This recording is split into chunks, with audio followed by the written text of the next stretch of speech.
سلام.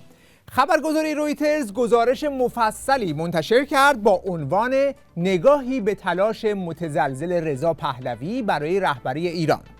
این مصاحبه از جهات مختلف خیلی جنجالی شد به خاطر برخی سوالاتش که در یک مصاحبه 1 ساعته ازش پرسیدن، اونم بعد از عبور از 7 لایه اطرافیان برای اینکه اصلا چنین مصاحبه‌ای برگزار بشه. You know, some people point out that you've never had a salaried job, that you lack critical leadership skills. Scott Anderson, author of King of Kings, The Iranian Revolution, said that you live in a kind of royalist bubble and, quote, everything I've always heard about him from people in the Iranian diaspora is that he's kind of a lightweight. And your main credential seems to be heredity. You were the son of the last Shah. Father went into exile after a popular uprising against his autocratic rule. What qualifications do you believe you have to lead a transitional government in Iran? خبرنگاره میگه تو هیچ شغلی که درآمدزایی کنه که نداشتی، مهارتی هم که در رهبری نداری، فلانی هم بهت گفته که به لحاظ سیاسی سبک وزنی، تنها اعتبارت هم میراث پدرت هست که یک دیکتاتور خودکامه بوده که با انقلاب مردم فرار کرده. حالا تو بگو پس از کجا صلاحیت رهبری دوران گذار رو کسب کردی؟ Well, if an attorney decides to take a case pro bono, does this mean that he doesn't have a job? I've been doing this voluntarily for free for 4 decades as my sacrifice for the sake of my country. دقت کردی؟ از این شاخه به اون شاخه، از این شاخه به اون شاخه، ولی یک کلام جواب سوالو نداد که صلاحیت رهبری رو از کجا آوردی تو؟ وکیل پروبونو چیه به من تحویل میدی؟ وکیل پروبونو یا رایگان یعنی وکیلی که میره کارش رو انجام میده ولی بابتش حقوقی نمیگیره. الان تو به ما بگو کدوم پروژه رو پیش بردی یا به سرانجام رسوندی که ادعاش رو داری؟ اصلا من نمیگم شغل درآمدزا، تو همون حوزه‌ای که ادعاش رو داری کدوم پروژه سیاسی رو به سرانجام رسوندی؟ شورای ملی ایرانیان که استعفا دادی منحلش کردی، ققنوس رو هوا ول کردی، فرشگرد مزمحل شد، پیمان نوین هم که ولش کردی، QR کد هم که پاک فراموش کردی. تو به من بگو چی رو تا به حال درست اداره کردی؟ کدوم پروژه رو تو پیش بردی؟ I could have easily decided back in Cairo when my father passed away, you know what, to hell with it. I can pursue, like many others, a life, business, but I decided to stay in it for the sake of my country. So it's been a personal sacrifice for a lifetime.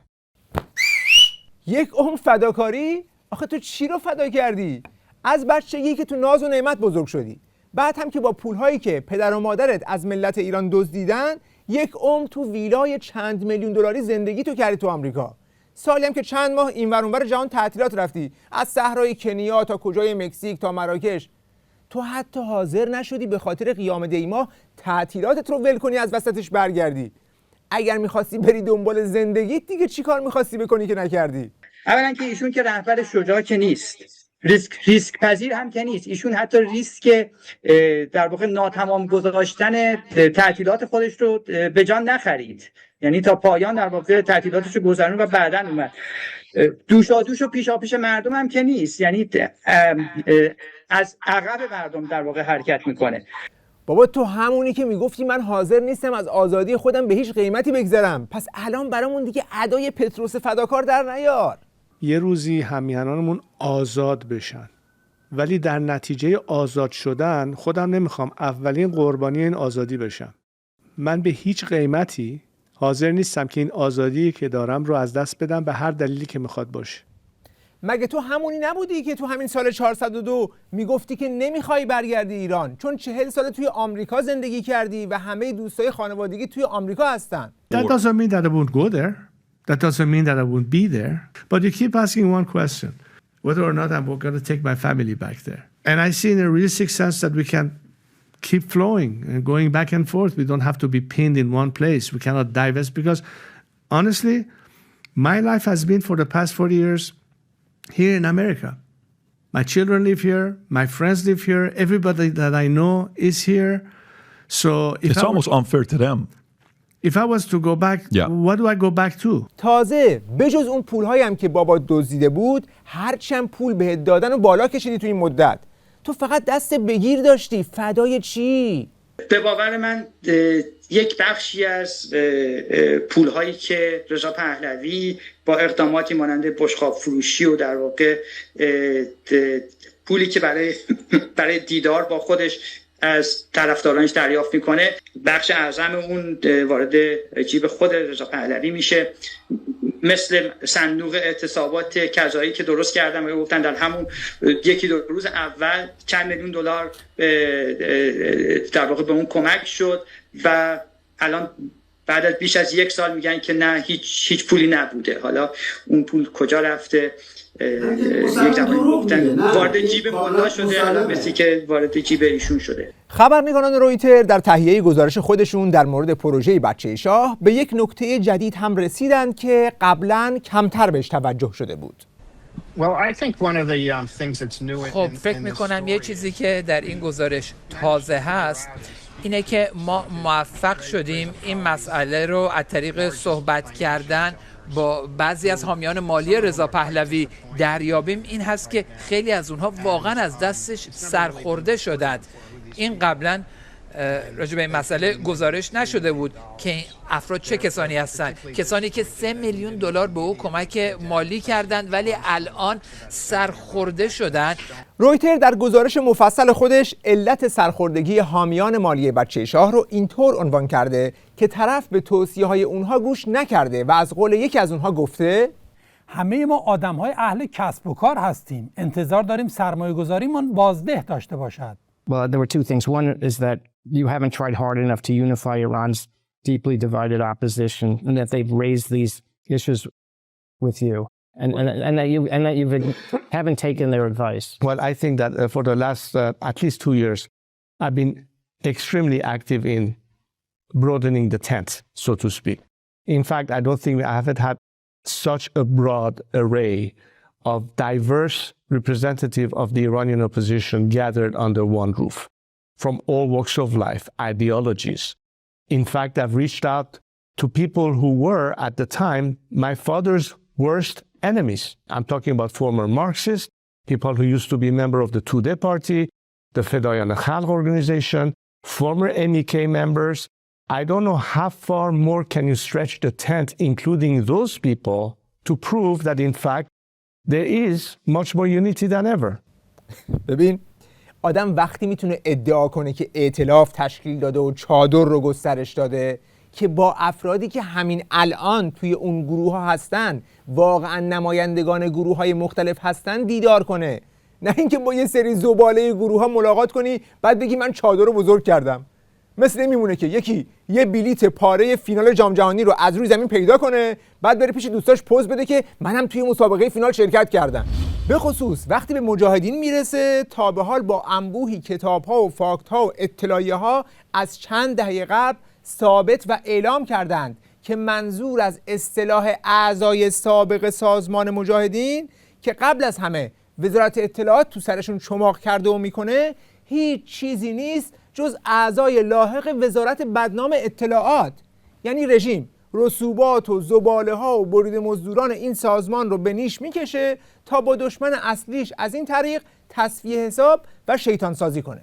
In the space of a few months earlier this year, self-identified supporters of yours beat up a Kurdish reporter in London, hospitalizing him, and intimidated restaurant owners in London and Vienna, demanding they display Iran's pre-revolution lion and sun flag.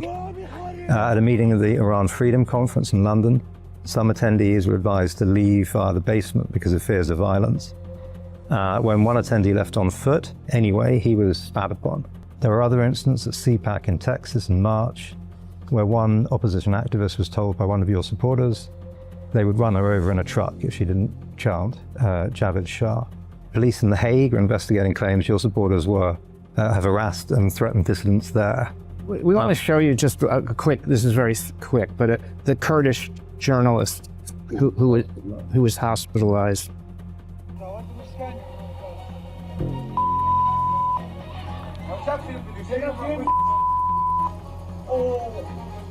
These aren't isolated incidents.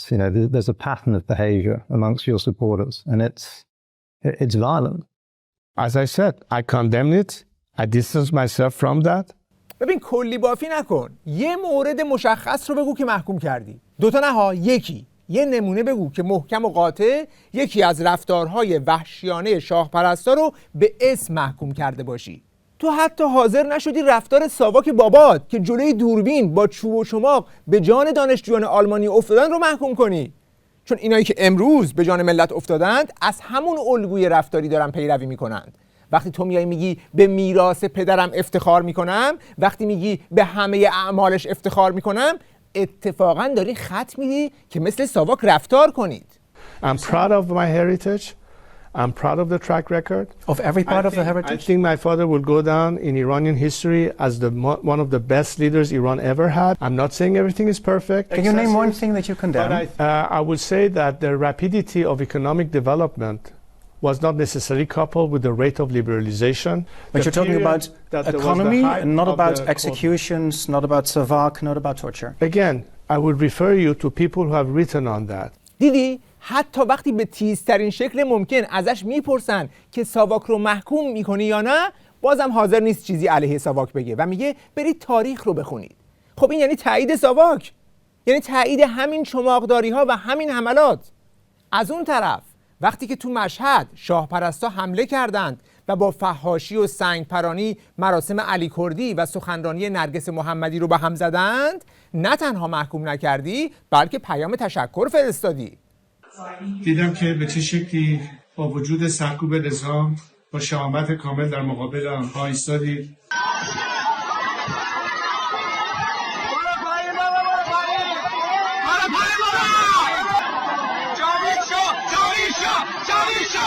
و در یادبود زنده یاد خسرو علی کردی شعارهای ضد رژیم و به نفع من دادید.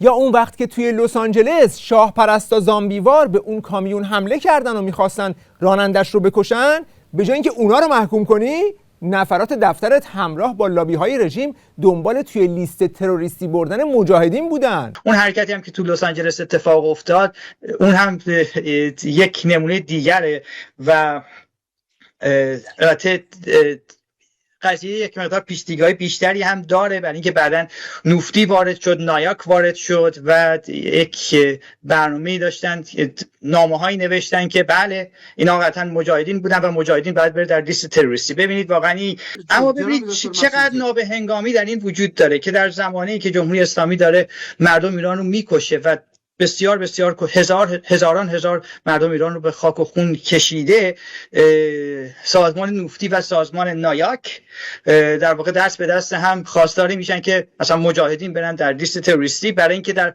لس آنجلس اتفاقی افتاده که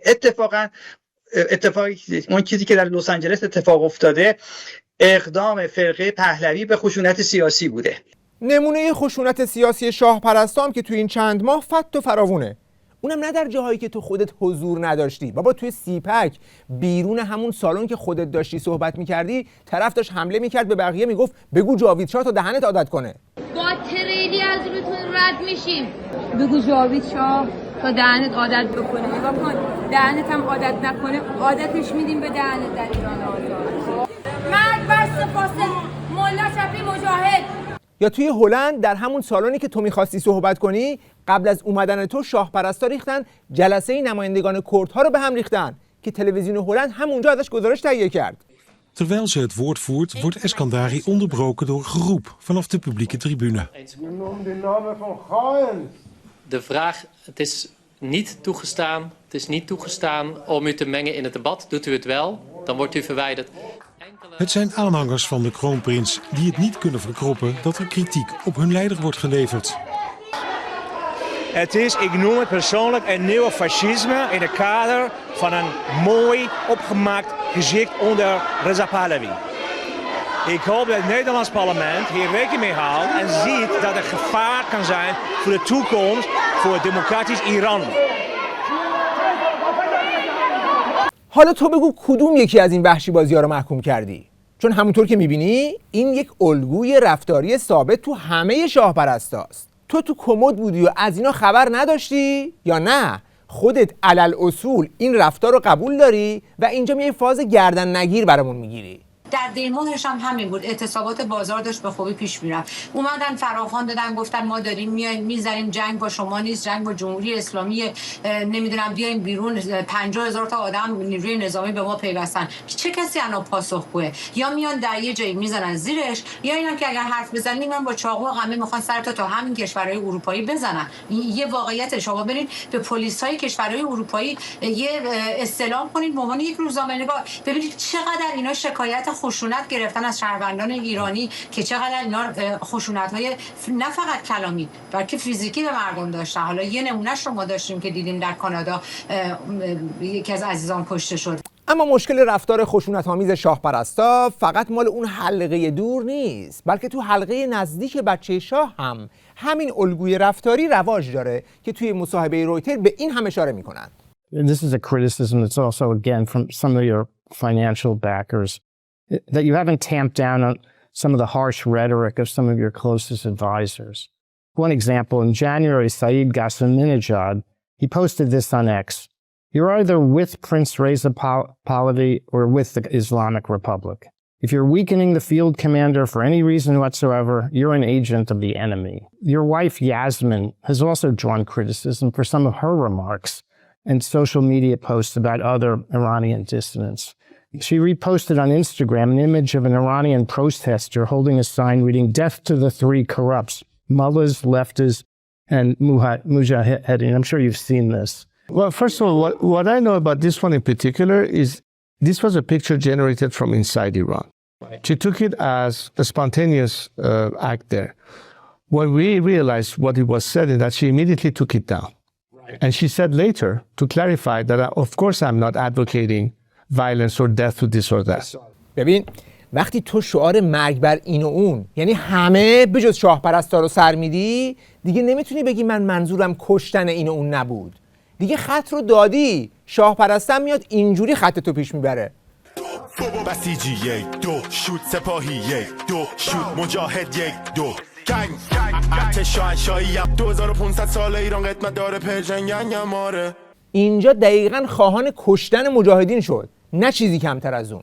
درست مثل اونی که خواننده پاچه‌خوار درباری که از نزدیکان بچه شاه هم هست و اون هم همین پیام رو تکرار کرد. مرگ بر مجاهدین، مرگ بر مجاهدین. این آخرین نبرده، ساواکی برمیگرده، ساواکی برمیگرده. اما الان دیگه قراره پروتکل سختگیرانه بذارن. As far as every single statement made by my team, we are certainly establishing a much stricter protocol now in terms of to what extent people who are closely associated with me have to be able to censor themselves, which is very unfair to begin with because it's a violation of free speech, but at the same time, you can no longer act independently. You have to be much more careful about what is said or not. یعنی ته خط بازم نمیگه که فحاشی و تهدید کردن کار بدیه، بلکه فقط ازشون میخواد که خودشون رو سانسور کنن که تازه این هم نقض آزادی بیانشون میشه.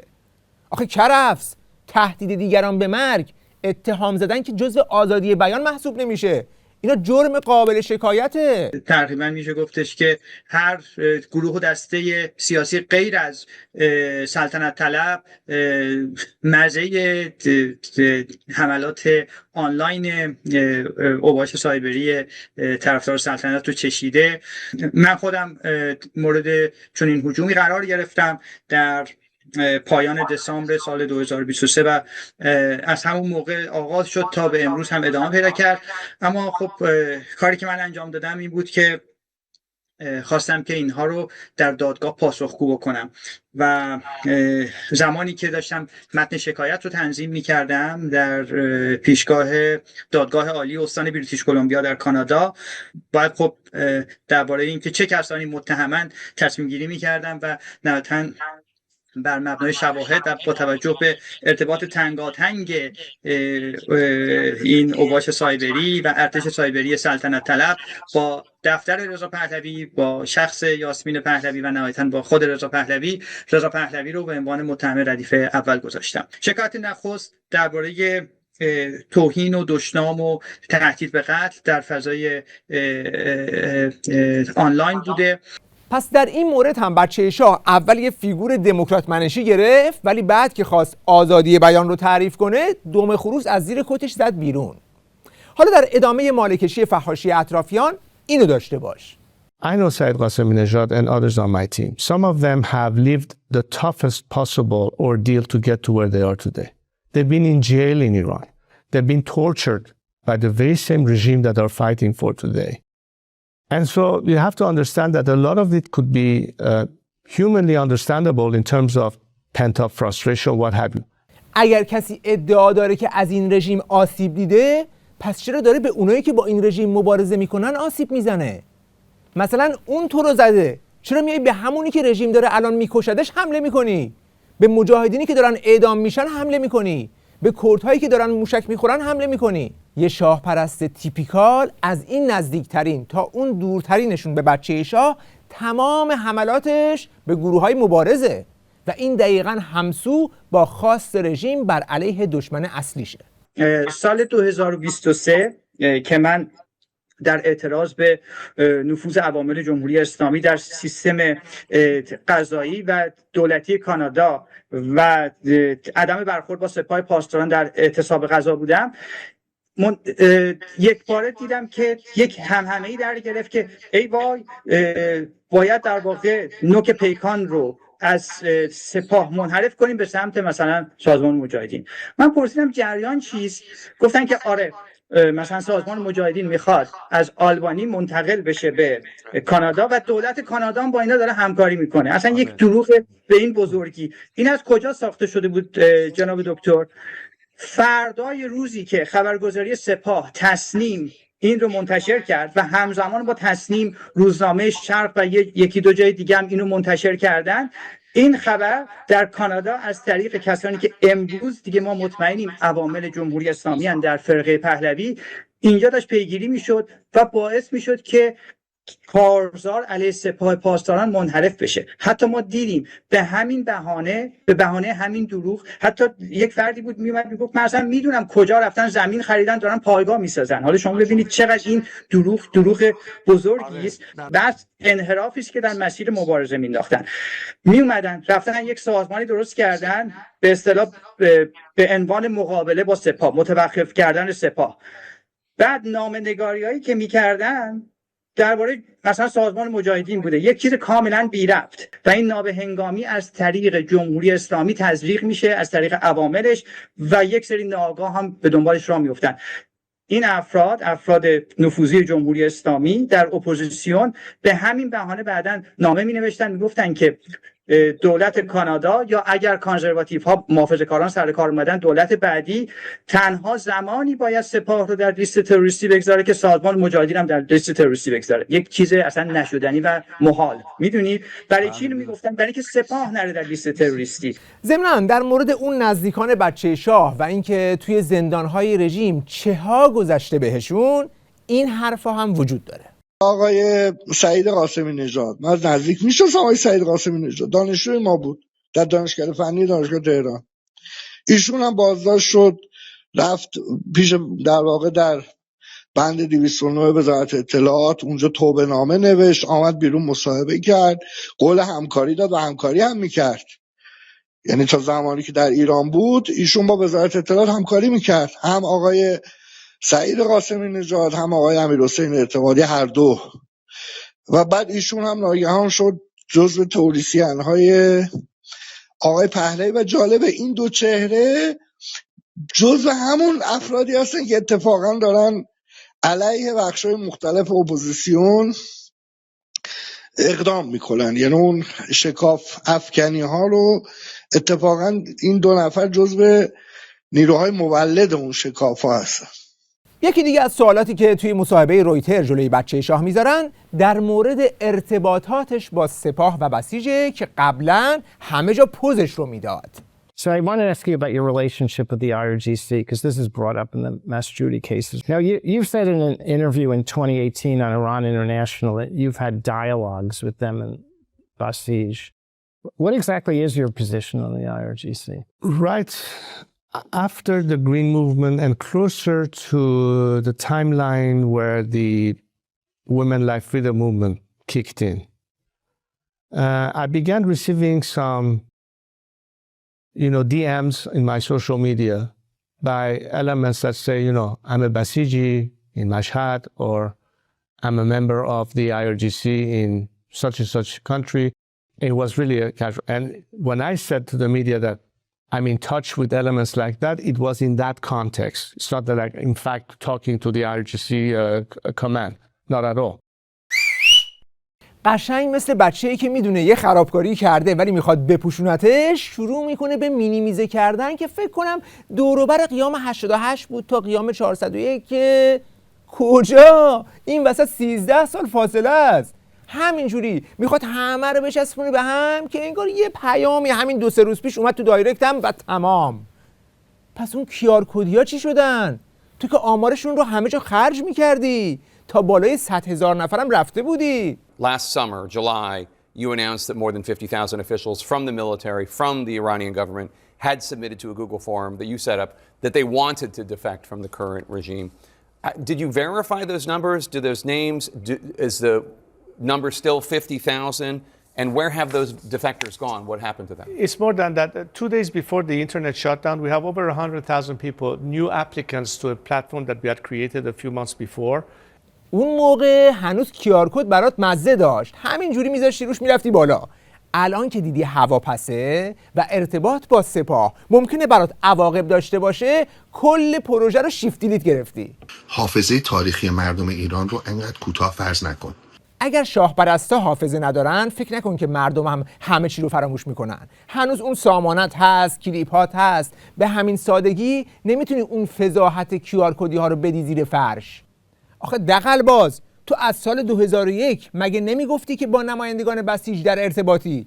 That even I have been contacted recently by many representatives of the system's own militia and other members of its regime. They know that their days are numbered and they know that they need a way out. همون موقع تو سال 2002، یعنی 7 سال قبل از قیام 88، تو مصاحبه با بلومبرگ مگه یادت نیست چی گفته بودی؟ ما باید یک استراتژی خروج برای آنها فراهم کنیم. برای آخوندها، برای سپاه پاسداران، ما با آنها از طریق تلفن، فاکس و ایمیل صحبت میکنیم. پس اون زمان که هنوز اصلا شبکه اجتماعی هم وجود نداشت، خودت گفته بودی که با فاکس و ایمیل و تلفنی با برادران سپاهی در ارتباط بودی. الو سردار وحیدی، خودم هم رضا، اوامر.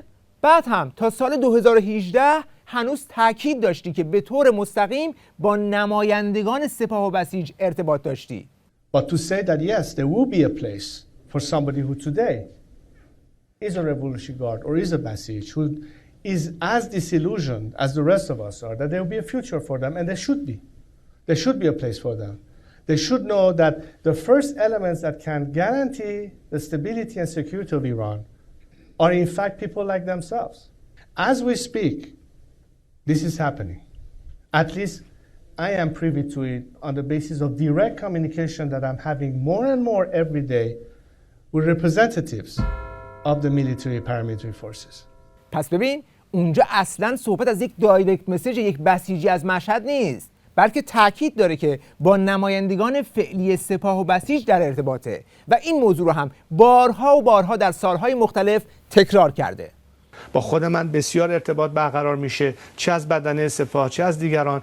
من تکیه‌گاهم رو همین نیروهای انتظامی است، رو همین سپاهی‌ها، رو همین پاسدارا، رو همین بسیجی‌ها، رو همین نظامیامون. من روز به روز بیشتر، حداقل در ارتباطات مستقیمی که خودم دارم، عواملی که در ارتش هستن، عواملی که در سپاه هستن، عواملی که در بسیج هستن، میگن ما میخوایم به مردم بپیوندیم. و نکته جالب اینجاست که وقتی به ارتباط با سپاه میرسه، با تأکید میگه که با افرادی که همین الان در سپاه و بسیج عضو و نمایندشون هستن در ارتباطه.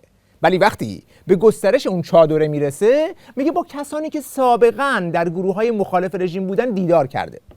حالا چرا الان توی مصاحبه رویتر میخواد همه ارتباطاتش با سپاه رو ماستمالی کنه؟ تمام این بازیایی که امروز داری در میاری فقط به خاطر اینه که این سازمان در بیشتر کشورهای دنیا به عنوان یک سازمان تروریستی شناخته شده و هر کسی باش در تماس باشه مورد تعقیب قرار میگیره.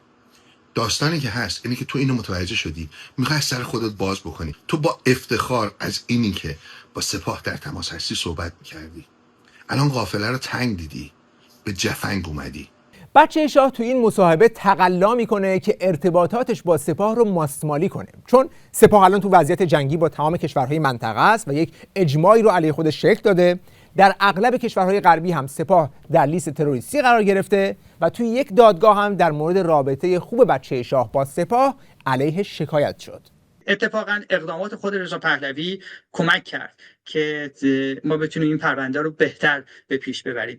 رضا پهلوی میدونید اومد یک QR کد از تلویزیون ایران اینترنشنال ارائه داد که سپاهی‌ها و بسیجی‌ها و امنیتی‌ها بتونن بهش بپیوندن، که خب این بسیار ابلهانه است، ولی از نگاه دیگر نشون میده که این فرد چه آتشی داره که بیاد با یک سری تروریست و جنایتکار همکاری بکنه.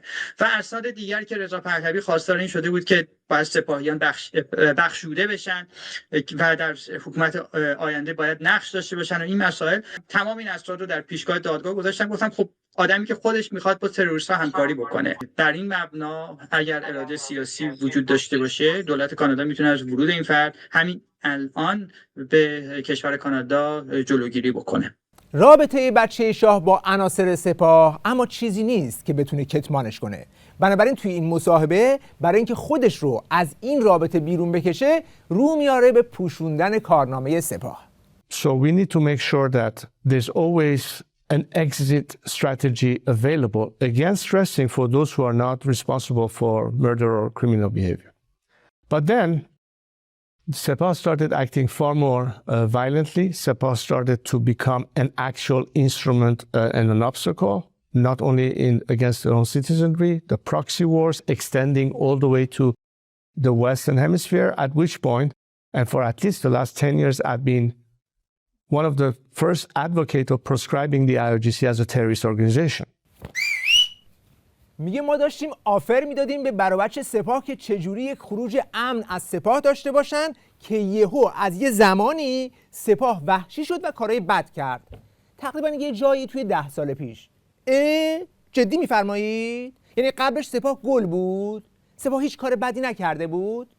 بابا اونی که الان فرمانده سپاهه 30 سال پیش تو آرژانتین بمبگذاری کرده بود، پروندهش هنوز باز اونجا. انفجارهای خبر، بمبگذاری بیروت، بمب‌های کنار جاده‌ای، صدها عملیات تروریستی، اینا که مال خارج کشورش بود. توی داخل کشور توی این 47 سال کدوم روزی بوده که سپاه ملت رو نگیره، نکشه، گیر نده؟ سرکوب قیام مشهد، قزوین، اسلام شهر.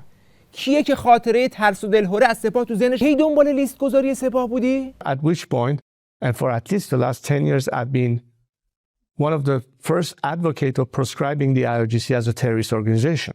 خب بذار شفاف با هم از اول جلو بریم. سال 1389 که از نظر جناب عالی برادران سپاهی خیلی گل و بلبل بودن و داشتی براشون چشمک میزدی که منم رفیقتونم. این سپاه که در جنگ از ملت خود حفاظت کرد، بر روی هم میهن خود شلیک نخواهد کرد. رضا پهلوی. سال 1397 که میگه قشنگ میگی با عوامل سپاه و بسیج در ارتباطی و در آینده ایران میخوای شغلشون رو تضمین کنی. این صحبت منم با اونها فکر نکنید یه طرفه بوده، دو طرفه است. من با ارتش، با سپاه، با بسیج ارتباط دارم. یعنی مکالمه داریم. علائم خودشون رو دارن اعلام میکنن. همسوی خودشون رو با مردم میخوان نشون بدن. میخوان بدونن که ما اگه بیایم اینور خط آینده‌ای داریم یا مردم با ما برخورد انتقام جویانه خواهند داشت. در اون کانتکست عفو عمومی و آشتی ملی این رو بایستی جا بندازیم. چند ماه بعدش هم که در بلوچستان یک عملیات روی اتوبوس سپاه میشه و تعدادی از پاسداران جنایتکار به سزای اعمالشون میرسن، بلافاصله در دفاع از پاسداران میپری وسط، این عملیات رو محکوم میکنی و میگی هر کس با سپاه درگیر بشه تروریسته. آمران حمله به اتوبوس سپاه در سیستان و بلوچستان هر که باشند ایرانی آزاد و سرافراز نمیخواهند. تروریسم با هر هدف و منظور ترویج خشونت است و من آن را قویاً محکوم میکنم. تو حتی تو همین دفترچه اصرارت که پارسال منتشر کردی باز جا به جا از حفظ بخش‌های مختلف سپاه صحبت کردی، کلی براشون دست تکون دادی که من هواتون رو دارم. تو فقط زمانی خواهان لیست گذاری سپاه شدی که همه ایران هشتگ IRGC تروریست رو ترند کرده بودن، پارلمان اروپا هم داشت بیانیه محکومیت سپاه رو تصویب میکرد که مثل همیشه با موج همراه شدی. به عنوان آخرین نفر سوار این اتوبوس شدی که جا نمونی. چی میگی تو؟ I want to ask you about the recent murder of Masoud Masjoudi, who, by the way, was a supporter of yours up until a certain point. He was a member of Forest Guard. And he was an academic who lived near Vancouver, and he became a critic of yours, as I assume you're aware, and he sued you in 2024 in 2 separate cases. And he alleged that you had directed cyber attacks on pro-democracy Iranian activists. But Canadian prosecutors have charged 2 of your supporters with murdering him. What I'd like to ask you first is whether you knew Mr. Masjoudi or not. I don't recall at all any meetings or discussions. I mean, thousands of people over the years have been participating in Zoom calls or what have you. He may have been in the mix. Honestly, I don't recall. مسعود مسجودی کسی بود که به گفته خودش در حال تحقیق روی عوامل رژیم در خارج از کشور و ارتباطات اونها با شاه پرستا بود. من چندین ساله که به طور تخصصی روی عوامل اصلی جمهوری اسلامی در کانادا متمرکزم. عاملی نبوده از جمهوری اسلامی که نهایتاً یک خط و ربطی هم به فرقه پهلوی پیدا نکرده باشه. مسعود مسجودی در دادگاه کانادا علیه بچه شاه و اطرافیانش 2 شکایت ثبت کرد و این دادگاه داشت جلو میرفت که متاسفانه اون رو بعد از قیام دیماه در کانادا به قتل رسوندن. اما مسجودی در آخرین مصاحبه‌هاش خیلی از یافته‌هاش از درگیری با شاه پرستا رو به ثبت داد. رضا پهلوی اصولاً فردی است که به کسانی که پیوندی با جمهوری اسلامی دارن خیلی خوب اعتماد میکنه. اصول سیاسی رضا پهلوی بر بیکارگی استواره و اینکه بیکارگی و در این حال فرصت طلبی. ببینید دروغ به لحاظ اخلاقی مذمومه ولی در سیاست بسیار خطرناکه و ابزار اصلی فاشیست هاست و به نظر من این که یک عده میگن که اکنون کاری به رضا پهلوی نداشته باشیم، اتفاقا باید کار داشته باشیم. باید ما وظیفه داریم که این انقلاب رو که در جریان این انقلاب رو حفاظت بکنیم تا به نتیجه برسه و رضا پهلوی در واقع نه تنها ترمز بلکه یک آسیب بزرگ بر سر این انقلابه و اگر توانایی داشته باشه در راستش به شکست کشوندن اونه. وقت بخیر و خدا نگهدار.